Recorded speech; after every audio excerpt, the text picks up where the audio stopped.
अस्सलामुअलैकुम एवरीवन, मैं हूं आपका इंस्ट्रक्टर और आप देख रहे हैं वेम्पायर एक्स इंस्टीट्यूट। आज की क्लास में हम बहुत इंपॉर्टेंट बात करने जा रहे हैं क्योंकि हम CSS के दो पावरफुल प्रॉपर्टीज सीखने वाले हैं। पहली हमारी जो प्रॉपर्टी है वो है डिस्प्ले प्रॉपर्टी और दूसरी है पोजीशन प्रॉपर्टी। अगर आप वेबसाइट लेआउट बनाना चाहते हैं या प्रोफेशनल फ्रंट एंड डेवलपर बनना चाहते हैं तो ये कॉन्सेप्ट आपको क्लियर करना बहुत ज़रूरी है। वीडियो को एंड तक ज़रूर देखिएगा क्योंकि हर नया टॉपिक आपके साथ प्रैक्टिकल एग्जाम्पल भी होगी। चलिए शुरू करते हैं आज का टॉपिक और आज की मेंटेड। ठीक है, आप इससे पहले आपसे एक रिक्वेस्ट है कि आपने अभी तक हमारे चैनल वेम्पायर एक्स इंस्टीट्यूट को सब्सक्राइब नहीं किया है तो अभी जाएं और सब्सक्राइब बटन पर क्लिक करें और बेल आइकन भी दबाना ना भूलिएगा। सबसे पहले हम बात करते हैं डिस्प्ले टॉपिक की। ठीक है, डिस्प्ले टॉपिक को समझते हैं कि डिस्प्ले प्रॉपर्टी होती क्या है। डिस्प्ले प्रॉपर्टी डिसाइड करती है कि HTML एलिमेंट या वेब पेजेस पर किस तरीके से बिहेव करेगी। ठीक है, इसके अंदर क्या होता है कि डिस्प्ले की बहुत सी वैल्यूज़ हैं लेकिन आज हम सिर्फ 4 सबसे इम्पोर्टेंट वैल्यू को सीखेंगे। पहली वैल्यू हमारे पास है ब्लॉक, दूसरी है इनलाइन, फिर है इनलाइन ब्लॉक और नन।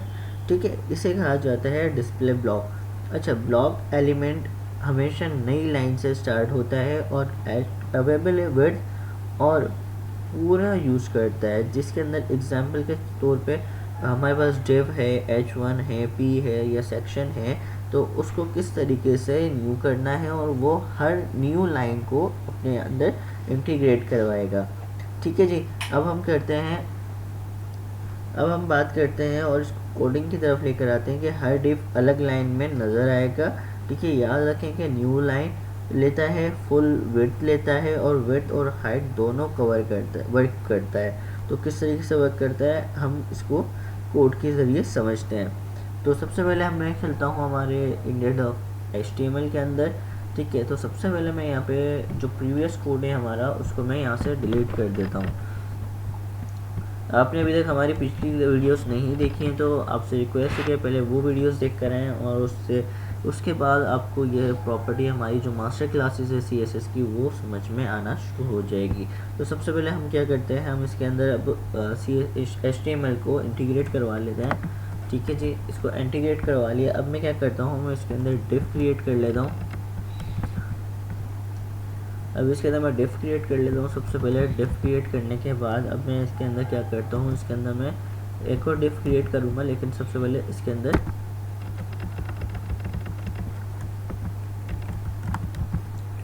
डिव मैंने क्रिएट कर लिया। ठीक है, डिव में अब क्या करता हूँ, मैं इसको क्लास दे देता हूँ।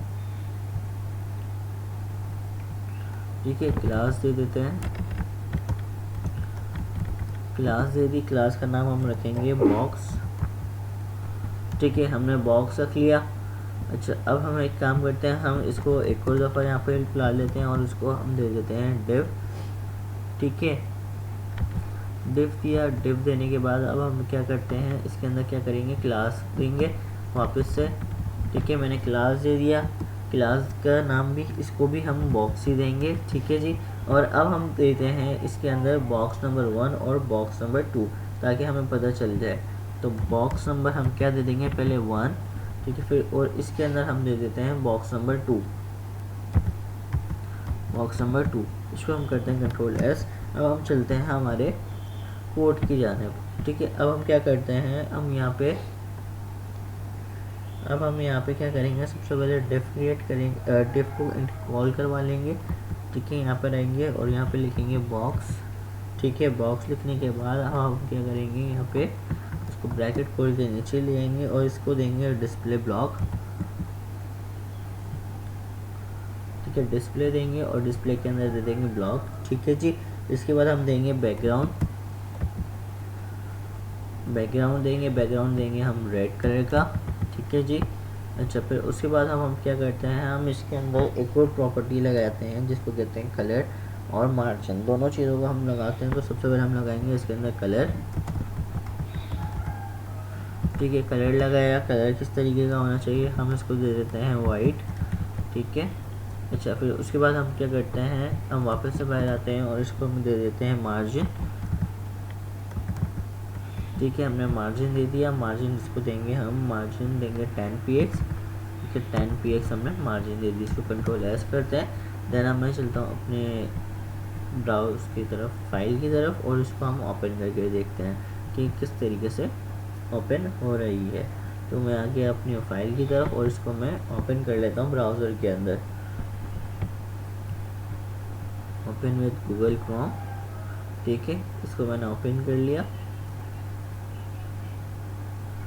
अब देखते हैं हमारे पास, देखें यहाँ पे बॉक्स नंबर 1 और बॉक्स नंबर 2 आ रहा है। इसको रिफ्रेश करते हैं। उससे पहले मैं क्या करता हूँ, CSS को हम क्या करते हैं, ओपन इसको कनेक्ट कर लेते हैं ताकि हमारा कोड अच्छी तरीके से हो जाए। कि मैं लिंक कर देता हूँ इसको, CSS को मैं CSS को लिंक कर देता हूँ style.css। ठीक है, मैंने इसको लिंक कर दिया। देन अब इसको हमारे ऊपर हमारी जो CSS है वो इम्प्लीमेंट हो रही है। तो अब इसको मैं रिफ्रेश करके देखता हूँ। तो देखें बॉक्स नंबर 1 और बॉक्स नंबर 2 पे, दोनों पे हमारी जो CSS है वो इम्प्लीमेंट हो गई है। तो इसके अंदर क्या किया हम लोगों ने, बॉक्स 1 जो है और बॉक्स 2 है हर अलग अलग लाइन में नज़र आएगा। ठीक है, याद रखें कि न्यू लाइन लेता है, ठीक है, फुल विड्थ लेता है और विड्थ और हाइट दोनों वर्क करते हैं। ठीक है, ये क्या था हमारा, ये था हमारा डिस्प्ले ब्लॉक। चले अब हम बात करते हैं डिस्प्ले इनलाइन की। तो इनलाइन एलिमेंट सिर्फ उतने ही स्पेस लेता है जितनी उसको ज़रूरत होती है। एग्जांपल के तौर पे स्पैन या ए स्ट्रॉन्ग। ठीक है, ये किस तरीके से वर्क करता है, हम स्पैन लगा के देखते हैं तो ये किस तरीके से वर्क करता है। और इसके अंदर HTML, CSS और जावास्क्रिप्ट जो है सबसे एक ही इनलाइन में होंगे। इम्पॉर्टेंट ये है कि इनलाइन एलिमेंट पर विड्थ और हाइट नॉर्मली अप्लाई नहीं होती। तो अब हम क्या करते हैं, हम इसके ऊपर CSS और HTML को दोनों को अप्लाई करके देखते हैं कि किस तरीके से ये वर्क कर रहा है। तो सबसे पहले हम अपने वापस से कोड के अंदर चलते हैं और कोड के अंदर जाने के बाद अब मैं क्या करता हूँ, यहाँ पे डिफ का काम है ख़त्म। तो मैं डिफ को यहाँ से रिमूव कर देता हूँ और इसके अंदर मैं क्या करूँगा, स्पैन लगाऊँगा। तो स्पैन लगाने के लिए SPAN स्पैन। ठीक है, स्पैन के अंदर मैं लगा दूँगा डायरेक्ट HTML। ठीक है, HTML आ गया। HTML के बाद अब मैं लगाता हूँ वापस से SPAN। ठीक है, इसको मैं दे देता हूँ CSS। ठीक है जी, इसके बाद मैं एक और बना लेता हूँ और इसको मैं दे दूँगा अपना जावास्क्रिप्ट। ठीक है, इसको मैं दे देता हूँ जावा। ठीक है जी, अब मैंने इसको जावास्क्रिप्ट भी दे दिया है। तो अब इसको हम कॉल करवाते हैं अपने CSS के अंदर। तो CSS में कॉल करवाने से पहले इसको मैं रिमूव कर देता हूँ और यहाँ पे लिखता हूँ डायरेक्ट स्पैन। ठीक है, स्पैन लिखने के बाद इसको मैं ओपन कर देता हूँ। अच्छा, इस पर मैं लगाऊंगा डिस्प्ले इनलाइन। ठीक है, डिस्प्ले इनलाइन आ गया और इसके अंदर मैं एक और चीज़ प्रॉपर्टी लगाऊंगा, बैकग्राउंड ऑरेंज। ठीक है, मैंने ऑरेंज इसको अपना क्या दे दिया, बैकग्राउंड दे दिया है। तो अब मैं चलता हूँ अपने पेज की जानिब और इसको रिफ्रेश करके देखते हैं। तो ये देखें HTML पे अलग अप्लाई हो रहा है, CSS पे अलग अप्लाई हो रहा है और जावास्क्रिप्ट के ऊपर भी अलग अप्लाई हो रहा है। तो इसका क्या है कि HTML, CSS और जावास्क्रिप्ट सब एक ही लाइन में होंगे, लेकिन इन लाइन एलिमेंट के ऊपर विड्थ और हाइट नॉर्मली अप्लाई नहीं होती है। तो ये क्या था हमारा, ये था हमारा डिस्प्ले इनलाइन। ठीक है, अब हम बात करते हैं डिस्प्ले इनलाइन ब्लॉक की। ये ब्लॉक और इनलाइन दोनों को कंबाइन करता है और एलिमेंट के एक लाइन में भी रहेगा और विड्थ और हाइट भी सपोर्ट करेगा। तो किस तरीके से करता है हम इसको समझते हैं। जैसे कि हमारे पास सबसे पहले जैसे कार्ड हम डिव हमने क्रिएट कर ली, हमने 3 डिव क्रिएट करनी है। ठीक है, और उसको 1 2 3 दे देना है। तो इसके अंदर सबसे पहले एक लाइन में होंगे और साइज़ भी सेम होगा। प्रोफेशनल कार्ड और बटन में इसी वैल्यू का बहुत ज़्यादा यूज़ किया जाता है। तो इसको किस तरीके से यूज़ करते हैं, तो अब हम आते हैं अपने कोड की तरफ। अब हम क्या करेंगे, हम इसको रिमूव कर देते हैं और हम उसके अंदर डिफ क्रिएट करते हैं। आई होप आपको यहाँ तक समझ में आ गया है। तो हमारी वीडियो के साथ अभी तक आप जुड़े हुए हैं तो हम आपसे एक और बार रिक्वेस्ट करते हैं कि आपने अभी तक हमारे चैनल वेम्पायर एक्स इंस्टीट्यूट को सब्सक्राइब नहीं किया है तो सब्सक्राइब करना ना भूलिएगा। चलें, अब हम क्या करते हैं, हम यहाँ पर डिफ क्रिएट कर लेते हैं सबसे पहले। ठीक है, मैंने डिफ क्रिएट करना है। ठीक है, डिफ क्रिएट कर लेते हैं। डिफ क्रिएट करने के लिए सबसे पहले हम क्या करेंगे, डिफ। ठीक है, एंटर। और इसके अंदर हम क्लास, सबसे पहले क्लास को क्रिएट कर लेंगे। क्लास आ गई, क्लास का नाम देंगे बॉक्स। सॉरी कार्ड दे देते हैं। ठीक है, कार्ड आ गया हमारे पास। और उसके बाद हम क्या करते हैं, इसको दे देते हैं नंबर 1। ठीक है, इसके बाद हम एक और डिफ क्रिएट करते हैं। ठीक है, डिफ क्रिएट करने के बाद इसके अंदर भी हम पहले सबसे पहले 2 लिख देते हैं और इसके अंदर हम क्लास को भी नाम दे देते हैं ताकि ये प्रोफेशनल वे के अंदर काम कर सके। तो सबसे पहले मैं यहाँ पे क्लास लिख लेता हूँ। क्लास लिखने के बाद इसको मैं दे देता हूँ कार्ड।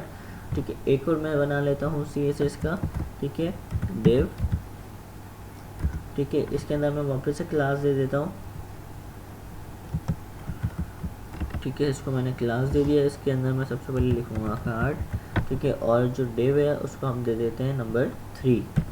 ठीक है जी, इसको मैंने यहाँ पे इम्प्लीमेंट करवा दिया है। तो उसको कंट्रोल S करते हैं और चलते हैं अपने CSS के कोड की तरफ। तो अब हम क्या करेंगे, सबसे पहले कार्ड को कॉल करवा लेंगे।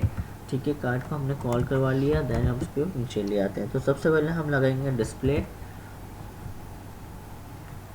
लगाएंगे। डिस्प्ले के लगाना है हमने इनलाइन ब्लॉक लगाना है। ठीक है, इनलाइन ब्लॉक लगा दिया। अब हम क्या करते हैं, वापस से नीचे आते हैं और इसके अंदर सबसे पहले हम सेट करते हैं विड्थ, हाइट, बैकग्राउंड, कलर और मार्जिन को। तो सबसे पहले हम क्या लगाएंगे, विड्थ लगाएंगे। ठीक है, विड्थ लगाने के बाद हम क्या लगाएंगे, 120px। ठीक है, और इसके बाद हम लगाएंगे हाइट को। हाइट भी 120px ही रखनी है। ठीक है, हाइट भी हम क्या रखेंगे, 120px रखेंगे। और उसके बाद हम क्या करना है, हम नीचे आ जाते हैं और इसके अंदर लगाएंगे बैकग्राउंड। ठीक है, बैकग्राउंड लगाएंगे हम ब्लू कलर। ठीक है, ब्लू लगा दिया हमने। और उसके बाद हम क्या करते हैं, कलर जो रखते हैं वो रखते हैं वाइट। ठीक है, कलर हम रखेंगे वाइट। ठीक है, कलर हमने रखना है इसका वाइट रख लेते हैं। ठीक है, वाइट रख लिया। अच्छा, इसके बाद हम क्या करते हैं, नीचे आते हैं और इसको हम दे देते हैं मार्जिन। ठीक है, मार्जिन दे देते हैं। मार्जिन क्या देते हैं, 10px देते हैं। अच्छा, इसके अंदर हम दे देते हैं मार्जिन के अंदर 10px। ठीक है, 10px दे देते हैं और इसको हम कर देते हैं कंट्रोल S। और अब चलते हैं अपने पेज की तरफ और इसको रिफ्रेश करके देखते हैं। तो ये देखें, हमारा बॉक्स रेडी हो गया, कार्ड बन के रेडी हो गया। तो card number 1, card number 2, card number 3, हमने 3 कार्ड्स को बना लिया है। तो ये इस तरीके से कार्ड को हम लोग बना सकते हैं। ठीक है, इसके अंदर क्या होगा कि सबसे पहले ये एक ही लाइन में होंगे और साइज़ भी सेम होगा। प्रोफेशनल कार्ड और बटन में इसी वैल्यू का बहुत ज़्यादा यूज़ किया जाता है। अब हम बात करते हैं डिस्प्ले नन की। ये एलिमेंट को वेब पेजेस से कम्प्लीटली हाइड कर देता है। ठीक है, और पैराग्राफ बिल्कुल भी शो नहीं होगा। ब्राउज़र उसके लिए स्पेस भी रिजर्व नहीं करेगा। डिफरेंस ये होगा कि डिस्प्ले नन एलिमेंट और उसकी स्पेस दोनों गायब होगी। तो अब सबसे पहले हम बात करते हैं किस तरीके से ये इम्प्लीमेंट होता है। तो हम चलते हैं अपने CSS की तरफ और हम इसके अंदर डिफ को क्रिएट कर लेते हैं और डिफ का नाम रख देते हैं हमारा, जो सबसे पहले इसको कट कर देता हूँ और इसके अंदर मैं लिख लेता हूँ सबसे पहले पैराग्राफ। ठीक है, पैराग्राफ लिखने के बाद पैराग्राफ के अंदर भी मैं CSS क्लास को हम लोग इंटीग्रेट करवाएंगे। ठीक है, क्लास को नाम दे देते हैं हम हाइट। ठीक है, और इसके अंदर हम लिख लेते हैं हेलो वर्ल्ड। हेलो वर्ल्ड मैंने लिख लिया। ठीक है, इसको कंट्रोल S कर लेते हैं। अब हम चलते हैं हाइट की तरफ, CSS की तरफ। इसको मैं क्या कर लेता हूँ, कट कर देता हूँ और यहाँ पे मैं लिख लेता हूँ .HID हाइट। ठीक है, और इसको हम कर देते हैं ब्रैकेट और शिफ्ट एंटर। तो इसके बाद हम लिखेंगे डिस्प्ले, सॉरी इसको हम ऊपर की तरफ लिखेंगे। यहाँ पे डिस्प्ले लगाएंगे। डिस्प्ले हम लगा देते हैं, इसको हाइड कर देते हैं, डिस्प्ले नन कर देते हैं। ठीक है, अब इसको क्या करते हैं, कंट्रोल S करते हैं और उसके बाद हम चलते हैं पेज की तरफ और इसको रिफ्रेश करके देखते हैं। तो देखें, जैसे मैंने आपको बताया कि पैराग्राफ बिल्कुल भी शो नहीं होगा। ठीक है, और ब्राउज़र उसके लिए स्पेस भी रिजर्व नहीं करेगा। तो हमने क्या किया कि ये एलिमेंट वेब पेज पे कम्प्लीटली हाइड कर देता है। ठीक है, अच्छा इसके अंदर क्या है, पैराग्राफ बिल्कुल भी शो नहीं होगा। ब्राउज़र उसके लिए स्पेस भी रिजर्व नहीं करेगा। ठीक है जी, ये था डिस्प्ले नन एलिमेंट और उसके स्पेस को दोनों को गायब कर देता है। तो अब बात करते हैं हम लोग डिस्प्ले प्रॉपर्टी समरी की। तो सबसे पहले वैल्यू क्या है, हमारे पास रिजल्ट है, और ब्लॉक क्या है, न्यू लाइन फुल ब्रेड्थ है, और इनलाइन क्या है, सेम लाइन होती है, और इनलाइन ब्लॉक क्या करता है, same line plus width hide कर देता है, और नन क्या करता है, हाइड एलिमेंट करता है। अच्छा, हम बात करते हैं पोजीशन प्रॉपर्टी की कि अब किस तरीके से पोजीशन प्रॉपर्टी लगाई जाती है। पोजीशन प्रॉपर्टी डिसाइड करती है कि एक एलिमेंट वेब पेज पर किस जगह पर अपीयर होगा। ठीक है जी, हम इसके अंदर क्या करेंगे, स्टैटिक, रिलेटिव और एब्सोल्यूट और फिक्स। ठीक है, सबसे पहले हम बात करते हैं सबसे पहले हम बात करेंगे पोजीशन स्टैक के। ठीक है, ये डिफ़ॉल्ट पोजीशन होती है। अगर आप कुछ भी नहीं लिखते तो ब्राउज़र ऑटोमेटिकली स्टैटिक यूज़ करता है। तो सबसे पहले हम आपकी इसके अंदर क्या क्या लगा देते हैं, स्टैटिक लगा देते हैं, टॉप लगा सकते हैं, लेफ़्ट, राइट और बॉटम। इसका कोई इफ़ेक्ट नहीं होता। ठीक है, अब इसको हम लोग किस तरीके से इम्प्लीमेंट करवाते हैं, तो अब हम समझते हैं। इसके अंदर हमने क्या करना है, सबसे पहले एक बॉक्स क्रिएट कर लेते हैं। ठीक है, इसके अंदर आते हैं और इसको हम क्या करते हैं, इसको कट कर लेते हैं, और इसी के अंदर हम क्या लगाएंगे, सबसे पहले अपना HTML की वैल्यू लगाते हैं। तो किस तरीके से ये वर्क करेगा, तो हम सबसे पहले हम बात करते हैं। सबसे पहले मैं यहाँ पर डेफ क्रिएट कर लेता हूँ। ठीक है, डेफ मैंने क्रिएट कर लिया, और इसके अंदर मैं लिख लेता हूँ हेलो वर्ल्ड। हेलो वर्ल्ड लिख लिया, और इसके अंदर मैं दे देता हूँ क्लास। ठीक है, मैं इसको यहाँ पे दे देता हूँ क्लास। ठीक है जी, और क्लास का हम दे देते हैं नाम बॉक्स। ठीक है, इसको कंट्रोल S करता हूँ, मैं जाता हूँ अपने CSS के कोड की तरफ, और यहाँ पे मैं कर देता हूँ इसको कटेड। ठीक है, और मैं यहाँ पे लगाऊंगा डॉट बॉक्स। ठीक है, ब्रैकेट्स, एंटर। अच्छा, अब इसके अंदर मैं लगाऊंगा सबसे पहले पोजीशन। ठीक है, पोजीशन लगाऊंगा। पोजीशन मैंने क्या लगानी है, इसके अंदर स्टैटिक। ठीक है, तो स्टैटिक लगाया, इसको कंट्रोल S करता हूँ। अब मैं चलता हूँ हमारे पेज की तरफ, और इसको मैं रिफ्रेश करके देखता हूँ। तो ये देखें हेलो वर्ल्ड यहाँ पे लिखा हुआ आ गया है। अगर आप कुछ भी नहीं लिखते तो ब्राउज़र ऑटोमेटिकली क्या करता है, स्टैटिक यूज़ करता है। तो अब मैं क्या करता हूँ, मैं अपने पैराग्राफ को थोड़ा सा हाइड करके देखता हूँ कि क्या इम्प्लीमेंट होता है। तो मैं हेलो वर्ल्ड को यहाँ से रिमूव कर देता हूँ, डिलीट, कंट्रोल S करता हूँ। अब मैं जाता हूँ हमारे पेज की तरफ, और इसको मैं रिफ्रेश करके देखता हूँ। तो ये देखें, ये इसके ऊपर कोई इफ़ेक्ट नहीं होता। तो ये था हमारा पोजीशन स्टैटिक। अब हम बात करते हैं पोजीशन रिलेटिव की, कि एलिमेंट अपनी ओरिजिनल पोजीशन से मूव करेगा। सपोज के तौर पे हमने जो बॉक्स लगाया है उसको रिलेटिव बनाना, लेफ़्ट हमने करना है और उसको टॉप पे लेके जाना है। तो एलिमेंट 50 px पे राइट और 20 px के नीचे मूव होगा, लेकिन उसकी ओरिजिनल जगह डॉक्यूमेंट में रिजर्व रहेगी। इस वजह से लेआउट डिस्टर्ब नहीं होता। ठीक है जी, अब हम बात करते हैं, इसको हम इम्प्लीमेंट करके देखते हैं हमारे बॉक्स के ऊपर। तो सबसे पहले हम इसके अंदर क्या करते हैं, हम यहाँ पर आते हैं, और यहाँ पे हम क्या करेंगे, यहाँ पे लिख देंगे हेलो वर्ल्ड। Hello world. ठीक है जी, मैंने यहाँ पे हेलो वर्ल्ड लिख लिया, और कंट्रोल S करता हूँ। इसको मैं हटा के कंट्रोल S करता हूँ, और मैं जाता हूँ हमारे CSS के कोड के अंदर। अच्छा, बॉक्स की जो पोजीशन होगी, अब हम इसको कर देते हैं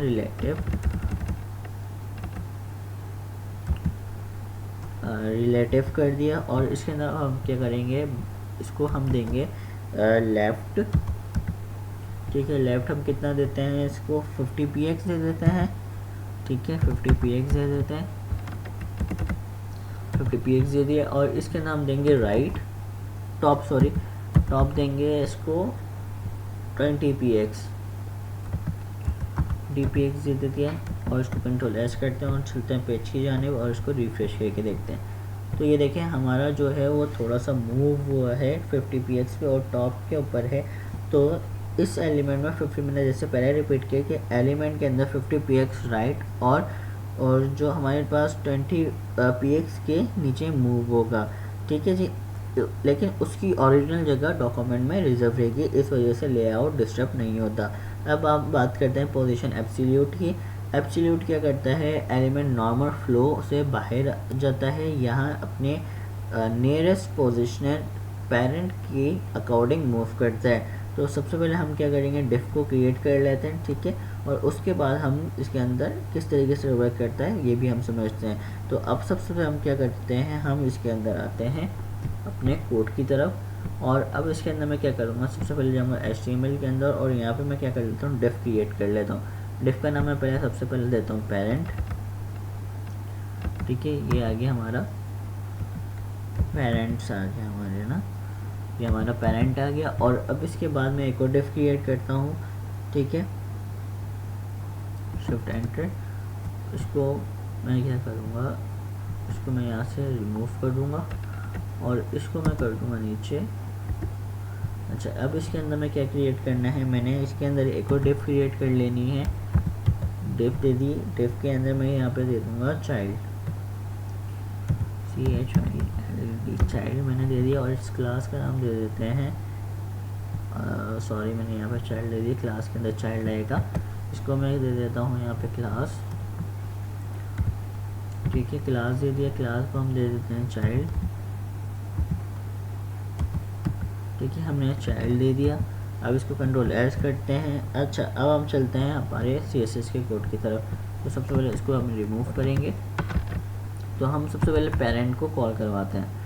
पेरेंट को कॉल करवाने के लिए पेरेंट लिखेंगे, ठीक है, डॉट पेरेंट, और ब्रैकेट्स को ओपन कर लेंगे और शिफ्ट एंटर। सबसे पहले हम लगाएंगे पोजीशन, रिलेटिव आ गई, वेट लगाएंगे, ठीक है, वेट हम क्या करते हैं, वेट को हम 300 px कर देते हैं, ठीक है, 300 px कर दिया। और अब इसके बाद हम क्या करते हैं, हाइट कर लेते हैं, हाइट हम लगा लेते हैं इसके अंदर 300 px हाइट कर देते हैं, ठीक है जी। अच्छा, अब इसके बाद हम लगाएंगे बैकग्राउंड, बैकग्राउंड लगा लेते हैं हम इसका ब्लू, ठीक है। अच्छा, अब इसके बाद हम बाहर आ जाते हैं और इसके नाम लगाएंगे चाइल्ड को, डॉट CHILD, चाइल्ड, हमने चाइल्ड को कॉपी करा, मतलब यहाँ पे ओपन करवाया, इसके अंदर ब्रैकेट्स ये वाले नहीं आएंगे, ब्रैकेट्स आएंगे ये वाले, ठीक है। अच्छा, इसके अंदर पोजीशन क्या लगाएंगे हम, एब्सोल्यूट पोजीशन आएगा, पोजीशन हम लगाएंगे इसके अंदर एब्सोल्यूट, ठीक है। अच्छा, अब इसके अंदर क्या करेंगे, नीचे आ जाते हैं और इसके अंदर सबसे पहले लगाएंगे टॉप, ठीक है, टॉप हमने कितने लगाना है, 20 px कर देते हैं, 20 px टॉप आ गया। फिर उसके बाद शिफ्ट एंटर, उसके बाद राइट आएगा, ठीक है, राइट हम कितना लगाते हैं, राइट हम दे देते हैं 20 px, ठीक है। फिर उसके बाद हम क्या करते हैं, नीचे आते हैं और विड्थ देते हैं, विड्थ हम देंगे इसको 80 px, ठीक है। इसके बाद हम देते हैं, उसके बाद हम नीचे आ जाते हैं और विड्थ की जगह हम विड्थ के बाद हम देंगे हाइट, ठीक है, हाइट दे देते हैं, हाइट कितनी देनी है, हमने हाइट देनी है 80 px, ठीक है, 80 px दे देते हैं। अच्छा, अब इसके बाद हम बैकग्राउंड देंगे, बैकग्राउंड हम दे देते हैं इसको रेड, ठीक है जी। इसको कंट्रोल एस करते हैं, हम चलते हैं अपने पेज की तरफ और इसको रिफ्रेश करके देखते हैं। तो ये देखें, हमारा जो सबसे पहले पेरेंट है वो किस तरीके का आ रहा है, ब्लू कलर का आ रहा है, और इसके अंदर जो चाइल्ड है वो किस तरीके का आ रहा है, वो रेड आ रहा है। तो रेड बॉक्स पेरेंट के अंदर टॉप राइट कॉर्नर में मिल जाएगा। एब्सोल्यूट का यूज़ होता है नोटिफिकेशन बेज लगाने के लिए, आइकन लगाने के, और फ्लोटिंग बटन या कार्ड्स बनाने के लिए, ठीक है। अब हम बात करते हैं हमारे आखिरी टॉपिक की, जिसको क्या कहा जाता है, पोजीशन फिक्स। तो फिक्स, इसकी जो एक्सप्लेनेशन है वो ये है कि फिक्स एलिमेंट स्क्रीन के साथ अटैच हो जाता है, स्क्रॉल करने पर भी वहीं रहता है। एग्जाम्पल के तौर पे कि चैट बटन या व्हाट्सएप बटन हमेशा स्क्रीन के बॉटम राइट में दिखाया जाता है। तो इस तरीका बैक टू टॉप बटन बनाया जाता है, फ्लोटिंग कंटेंट बटन बनाया जाता है, और स्ट्रिक्टली सपोर्ट आइकन्स बनाया जाता है। तो सब पे फिक्स पोजीशन से ही बनता है। तो किस तरीके से इसको लगाया जाता है, अब हम आते हैं हमारे CSS की तरफ, HTML की तरफ, और यहाँ पे मैं क्या कर लेता हूँ, यहाँ पे मैं एक डिफ क्रिएट कर लेता हूँ। डिफ ऑलरेडी क्रिएटेड है, तो मैं एक डिफ को यहाँ से रिमूव कर देता हूँ, ये वाली डिफ मैं यहाँ से रिमूव कर देता हूँ, ठीक है। और इसी को मैं इसका नाम चेंज कर देता हूँ, इसका नाम मैं लिख लेता हूँ चैट, ठीक है। इसको चैट के नाम से सेव कर लिया हमने। अब आते हैं हम अपने CSS के अंदर और इसको हम कर देते हैं रिमूव। आई होप ये यहाँ तक आपको ये वीडियो समझ में आ गई होगी। इसको हम रिमूव कर देते हैं, ठीक है। अब हम क्या करते हैं, इसके अंदर डॉट चैट लगाते हैं, ठीक है।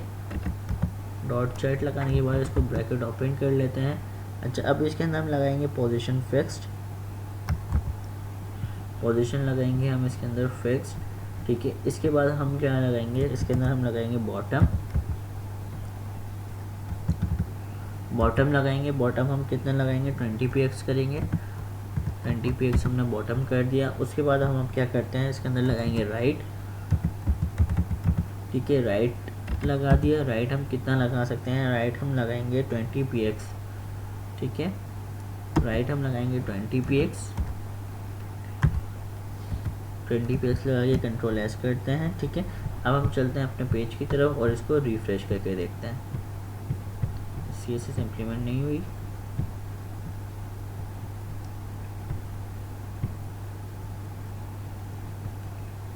क्या प्रॉब्लम है। इसके अंदर देखते हैं चैट। अच्छा, हमने उसके अंदर कुछ लिखा नहीं है, ताकि हम इसके अंदर मैं कुछ लिख लेता हूँ, ठीक है। इसके अंदर मैं लिख लेता हूँ ऑरियम, ये कंट्रोल एस करते हैं। अब चलते हैं अपने पेज की तरफ और उसको रिफ्रेश करके देखते हैं। तो ये देखें हमारा जो पेज है वो कहाँ पर आ गया, वो नीचे की तरफ हमारा आ रहा है। तो बैक टॉप बटन होगा, ठीक है। उसके बाद फ्लोटिंग कंटेंट बटन यहाँ पर आया जा सकते हैं, बना सकते हैं। स्ट्रिक्टली सपोर्ट आइकन बना सकते हैं, सब फिक्स पोजीशन से बनता है। तो पोजीशन समरी ये होती है कि वैल्यू रिजल्ट देती है, स्टैटिक डिफ़ॉल्ट पोजीशंस को देखता है, रिलेटिव ओरिजिनल पोजीशन से मूव करता है, और एब्सोल्यूट जो होता है पेरेंट के अकॉर्डिंग मूव करता है, और फिक्स स्क्रीन के साथ फिक्स रहता है, ठीक है। रियल लाइफ एग्जाम्पल क्या होता है, सोचें एक शॉपिंग वेबसाइट है जिसके अंदर प्रोडक्ट्स का डिस्प्ले इनलाइन ब्लॉक में है, मेन्यू जो होता है वो होता है डिस्प्ले ब्लॉक में, और लॉगिन लिंक्स जो होती है वो डिस्प्ले इनलाइन के अंदर होती है। ऑफर बैनर और हाइड डिस्प्ले नन होता है, और नोटिफिकेशन बैज जो होता है वो होता है position absolute. Website chat, WhatsApp chat और बटन जो होता है वो पोजीशन फिक्स के अंदर आता है, और प्रोडक्ट को थोड़ा शिफ्ट करना तो उसको हम लोग लगा देते हैं पोजीशन रिलेटिव। इस तरीके से हमारी प्रोफेशनल वेबसाइट में ये प्रॉपर्टीज रोज़ यूज़ होती हैं। तो आज हमने सीखा डिस्प्ले प्रॉपर्टी, ठीक है। उसके अंदर पोजीशन प्रॉपर्टी को कवर किया, ठीक है। इसके अंदर हम लोगों ने सीखा है display block, display inline block और डिस्प्ले नन। और पोजीशन प्रॉपर्टी में हमने सीखा position static, position relative, position absolute और पोजीशन फिक्स। अगर आज का लेक्चर आपको पसंद आया हो तो वीडियो को लाइक करें, शेयर करें, और वेम्पायर एक्स इंस्टीट्यूट को सब्सक्राइब करना ना भूलिएगा। अल्लाह हाफ़िज़। मिलते हैं नेक्स्ट क्लास के अंदर, नेक्स्ट क्लास में जहां हम पोजीशन स्टैटिक और जेड इंडेक्स को डिटेल में प्रैक्टिकल एग्जांपल के साथ सीखेंगे। मुझे दीजिए इजाज़त। अल्लाह हाफ़िज़।